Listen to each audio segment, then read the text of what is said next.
கோவை பொள்ளாச்சி அருகே உள்ள மாசாணியம்மன் கோவிலில் நடிகர் சிவகார்த்திகேயன் சுவாமி தரிசனம் செய்துள்ளார். இது பற்றிய மேலும் விவரங்களை எமது செய்தியாளர் நடேசன் வழங்க கேட்கலாம். வணக்கம் நடேசன், உங்களுடைய தகவல் என்ன பதிவு பண்ணுங்க.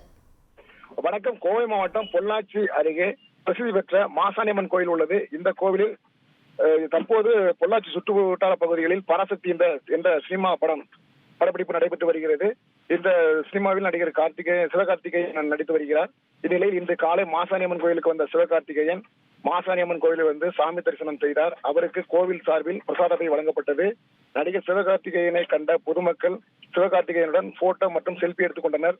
15 நிமிடம் மாசாணியம்மன் கோவிலில் மனமுருக சாமி தரிசனம் செய்த நடிகர் சிவகார்த்திகேயன் பின்னர் அங்கிருந்து படப்பிடிப்பு தளமான பராசக்தி படப்பிடிப்பு தளத்திற்கு அங்கிருந்து சென்றார். இதனால் அங்கு கோயில் வளாகத்தில் பெரும் பரபரப்பு காணப்பட்டது. விவரங்களுக்கு நன்றி நடேசன். உங்கள் தந்திவன் தொலைக்காட்சியில் தெனாலிராமன் தினமும் மாலை 6 மணிக்கு காண தவறாதீர்கள்.